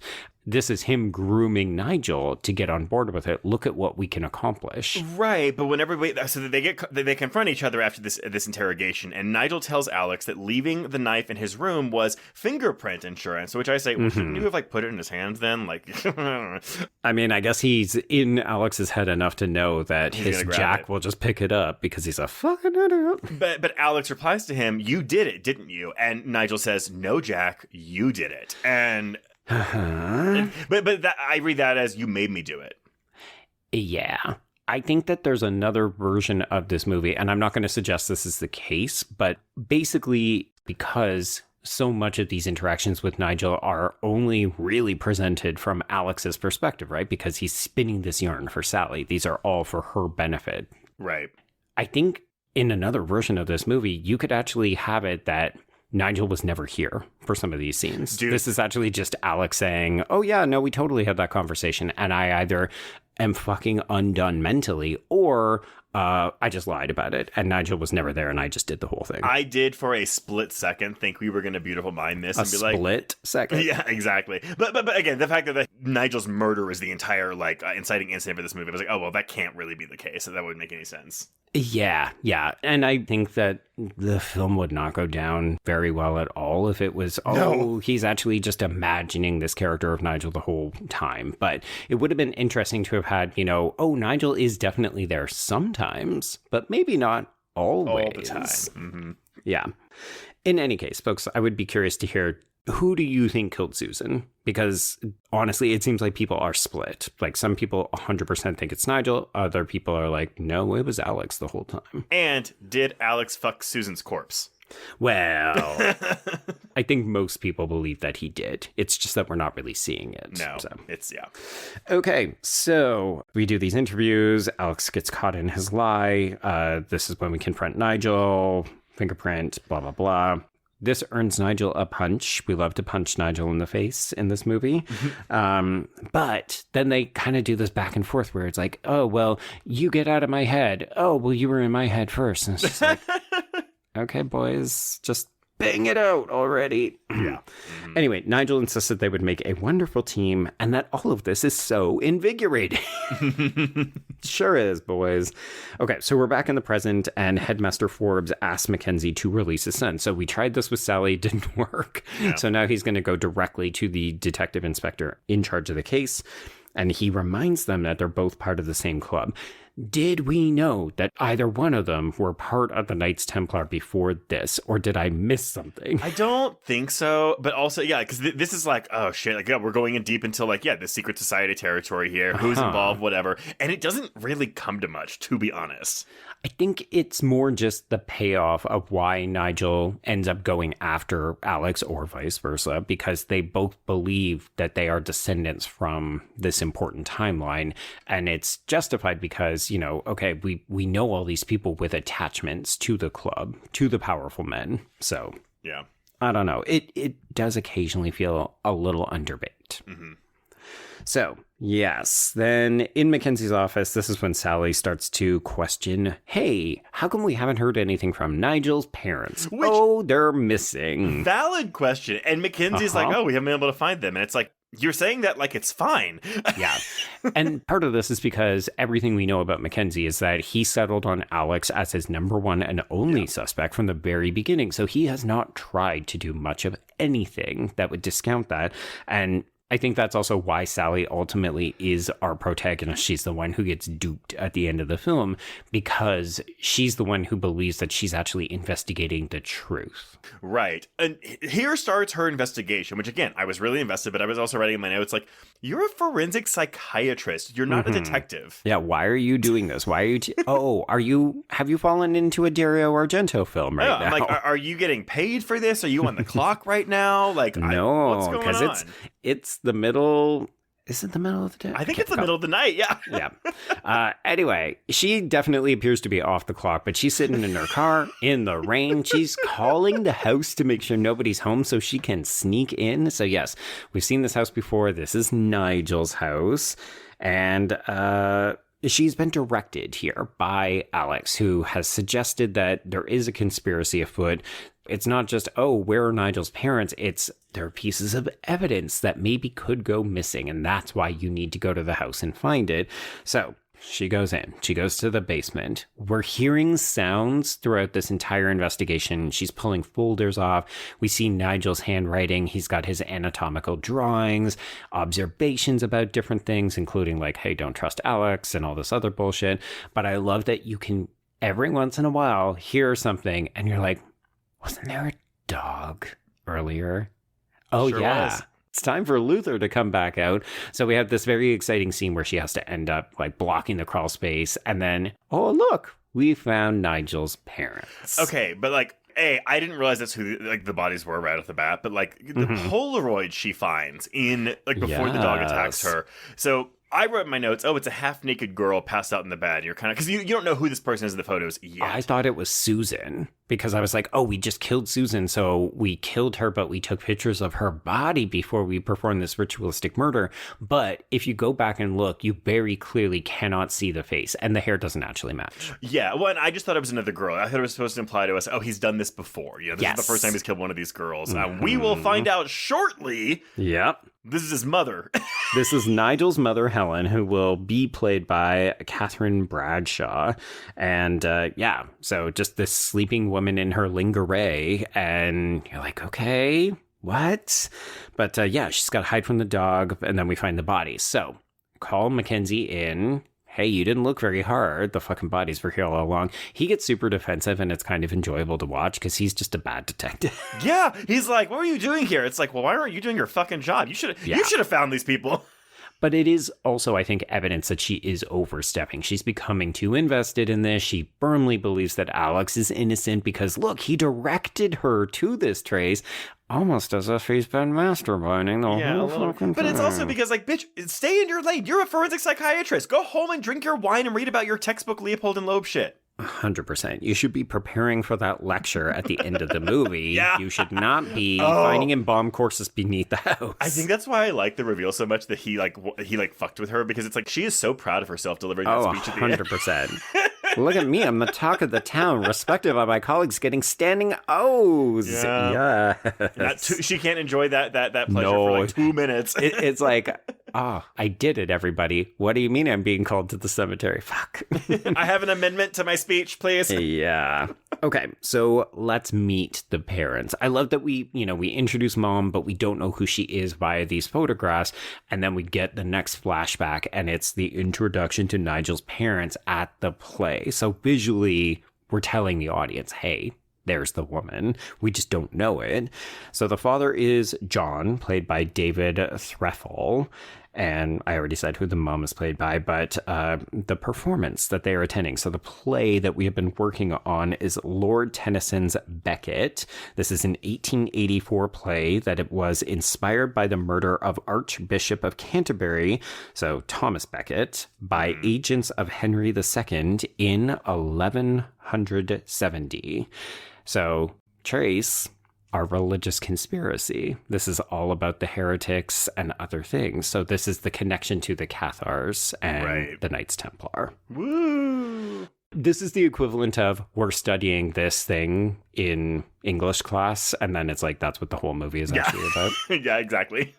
So Becket, it's important, everybody. A little bit. But Alex is behind the set because he's been working on this as part of his detention, but he's out there looking at the audience, and lo and behold, fucking Nigel sitting in the audience staring at Alex the whole fucking time. Yeah, it's creepy. But I love this.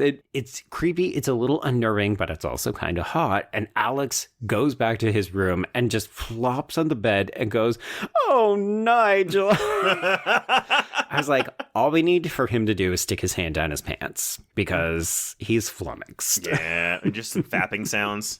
Yeah. Anyway, he's got Nigel's Bible, so he starts flipping through it, and this is where he discovers this family tree image that Nigel has uncovered, which suggests he is a descendant of the Knights Templar. And then this causes Alex to reflect on the fact that his dad frequently brings him to this famous picture. Sorry, it's a painting. And it suggests that Alex is also a descendant of the Knights Templar. So Nigel's conspiracy theories are now seeping into Alex's brain, and he's starting to buy into his bullshit. Sure, yeah, we both come from this rich bloodline. We are meant to be together. We are destined for great things. It's kind of like Alex and Nigel are both in their own like chosen one narrative. 100%, which is hard to get out of, especially as a teenager. You know, you're the protagonist of your own story, because we're all the protagonists of our own story. But here it's very much, oh no, you're something so much more than you ever believed in. Yeah. And we should be together. So. Kinda. Okay, so we're back in the present. This is when the headmaster, Alex's dad, comes in to check on him. We're dotting the I's and crossing the T's, so it's very much Dad asking him if he's guilty, Alex saying, oh, you're just worried because all of your powerful friends are at risk. And then Mackenzie gives the dad his Zippo back, as if to say, I can't be bought. I will not succumb to the whims of the Knights Templar. Yeah, I did like this exchange, though, between Alex and his dad, because Alex asked him, was mom's sacrifice worth it? Because we haven't heard a lot about the mom. And his dad tells him, it wasn't your fault, Alex. And Alex goes, no, but you got her pregnant. And I was like, okay, so I guess then she died in childbirth, and that's maybe the thing that like ripped the father and son apart. But I like that they're playing the blame game. Like, well, she died giving birth to you. Yeah, but you got her pregnant. And also even this idea of, it's a sacrifice, a blood sacrifice. So the mom dies in childbirth. Yeah. Was I worth it? So, in flashback, let's get to the good stuff. Here we go. So we see this unfold as we get the voiceover of Alex telling Sally this in the present, but we're hearing the story about a famous member of the Templar who dug up the body of his beloved in order to fuck and then rearrange the bones of the corpse, which is just an absolutely wild thing to do. Yeah, I kind of paraphrase this. Yeah, it's basically this woman named Maraclea. She was the lost love of this 13th century Templar. She was betrothed to him, but died before they could wed. He was so distraught by her loss that he opened up her grave and made love to her body. And then that's just necrophilia, folks. Yeah, that is. And then exactly 9 months later, he was summoned to her grave and found that her remains had been moved. Her head was placed on her pelvis over her crossed thigh bones, and a voice told him to guard the skull as it would be the bringer of all power. Yeah. It's one excuse for fucking your dead girlfriend. Insert jack-off motion here. Very much so, yes. And of course, this is what Nigel expects Alex to do, because if we are descendants of the Knights Templar and this famous dude, then that means, Alex, you are the Jack. So you need to do this to Susan's corpse. And of course, Alex, in the present day, to Sally says, I didn't. I could never. Yeah. I didn't do the deed. Yeah. Okay. So keep going. Okay. So we have Nigel inviting Alex to his house via a letter, but we don't actually know what that is. We just see Alex reading a letter and then taking the night train, showing up in front of Nigel's house. When he goes in, he sees that Nigel's dad has kind of lost his mind. So he's holding Nigel and the mom at gunpoint. So we've got a shotgun trained on them, and they're in bed together. And the way this is framed suggests that the dad has actually caught them fucking each other. And that is actually what he suspects, because he's looking at the photographs, which Nigel clearly took of his mother and his mother has no idea about. Or you could believe that Alex is the one who actually took these pictures and then left them for the dad to find. I mean, I think the implication here is that Nigel's been having a sexual relationship with his mother.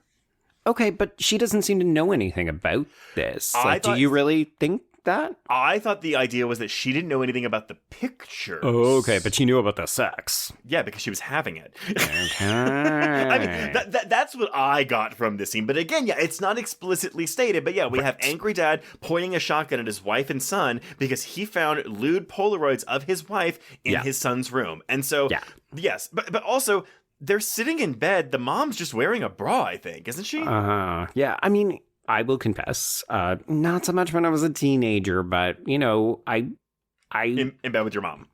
All the time. Yeah, me and my mom fucking all the time.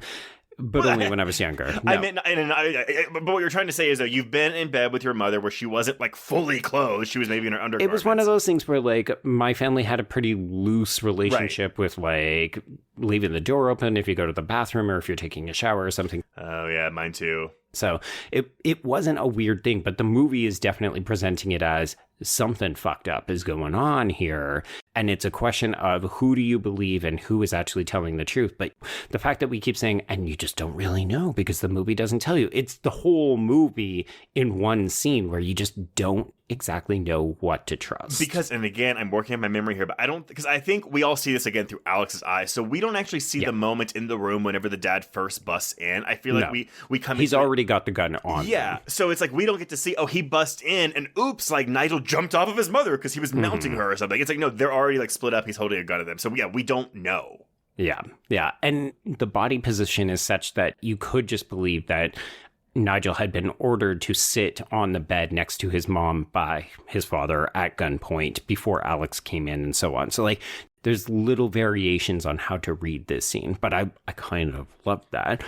Anyway, this all gets violent very, very quickly. So the dad kind of, sort of accidentally kills the mom. It doesn't look like he means to, but he also definitely maybe plan to. But it's off screen because, again, we cut back to Alex's face and we hear the gunshot as his eyes, widen.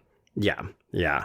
So then Alex bursts in, he grabs the gun, and it looks like he's going to shoot Nigel because he thinks that Nigel has orchestrated all of this. He wanted this to happen because he hated his father.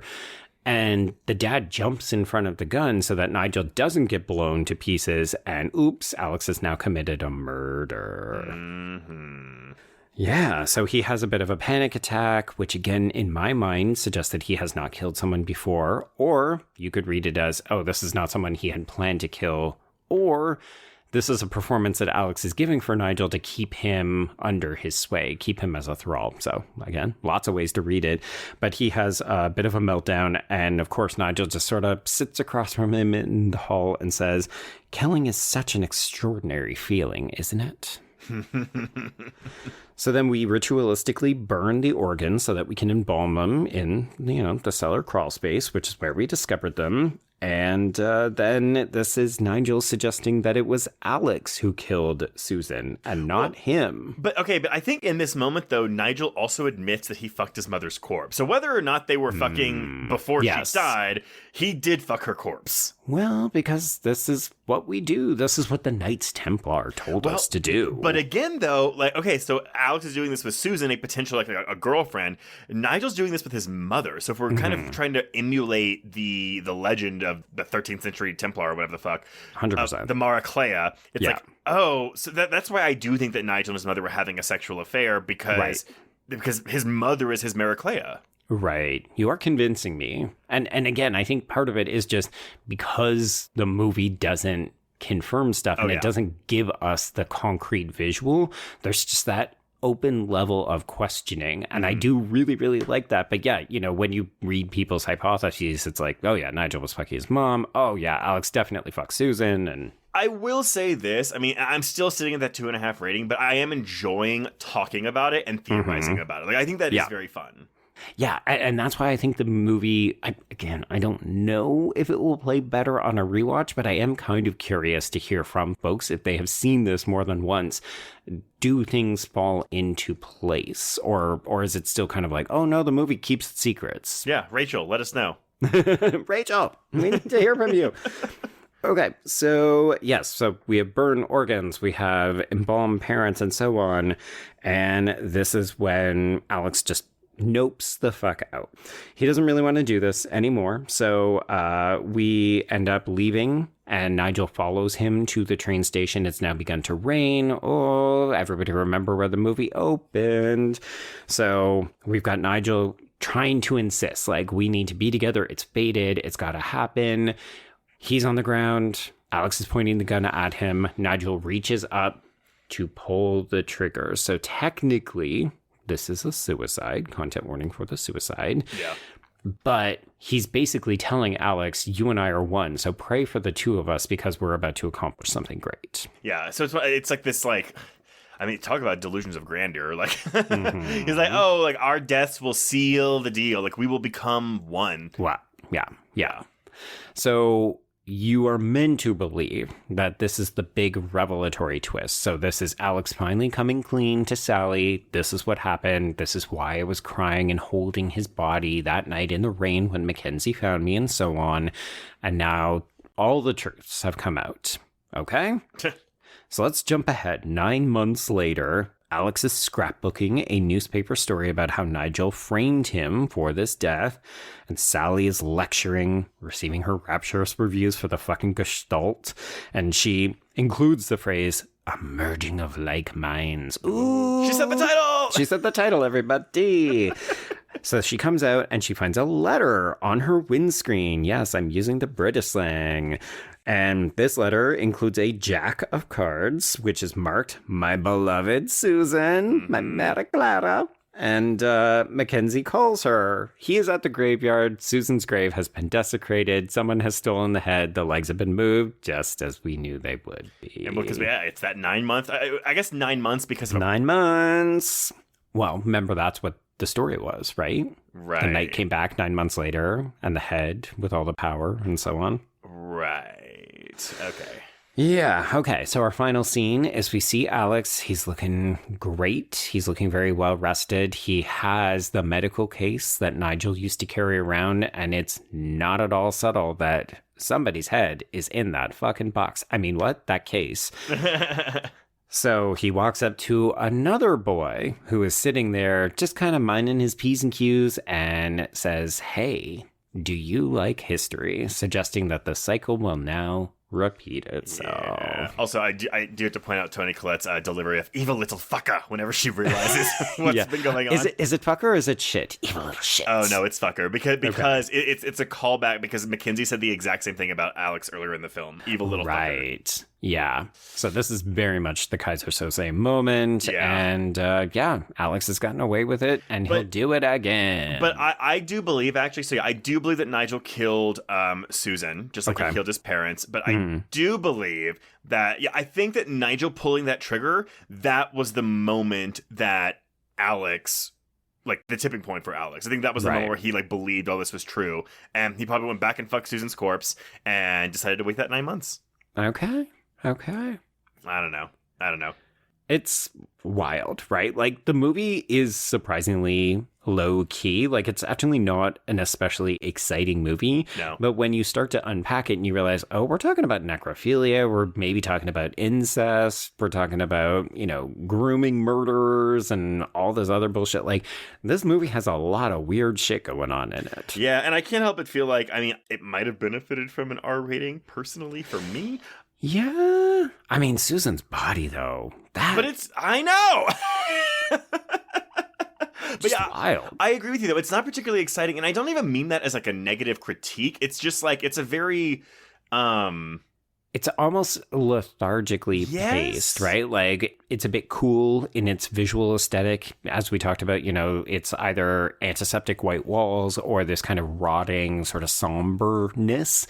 And that's sort of how the pacing sometimes feels. We're just sort of wandering around. We're trying to understand these connections, and there's a mystery afoot. And then you get to the end of it and you realize, oh, that movie just really went to some places. Yeah, very much so. And I think it's something that, again, even talking about this with you like days after I've watched the film, I'm like, oh yeah. I mean, there is a lot to unpack, but at the same time, I think it's also because the movie doesn't give you a lot to work with. Yeah. It's not giving you any concrete answers at all. Yeah. But I mean, again, I am glad that we were I was going to say forced to watch this. We weren't forced to watch this, but I'm glad that Rachel suggested this to us because I never would have known this existed otherwise. I never would have watched it otherwise. So yay, a new movie I've never heard of. There we go.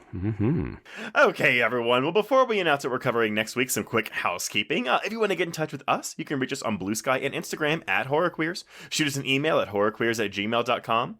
Find us on Letterboxd to keep track of all the films we've covered. If you want to chat with other listeners, please join our Horror Queers Discord.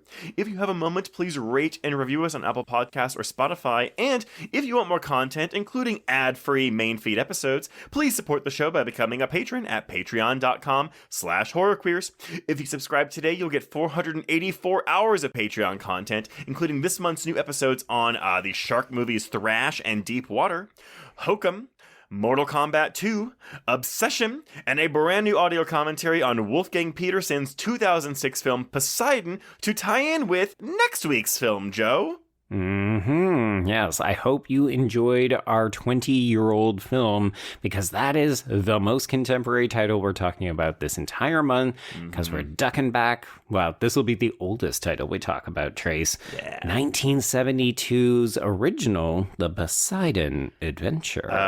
Arguably the first disaster movie I ever, arguably, my memory, but it might be the first disaster movie I ever saw as a kid, and it just, and you have not seen this, correct me if I'm wrong, right? This is another first time watch for me, but I know about it, if only because, we reference fucking Shelley Winters in that Rennie Harlan shark movie, so it's obviously very famous. Very, very, oh god, I cry every time. I'm so excited to talk about the Poseidon Adventure. I think we've got a good guest lined up. So everyone, stay tuned.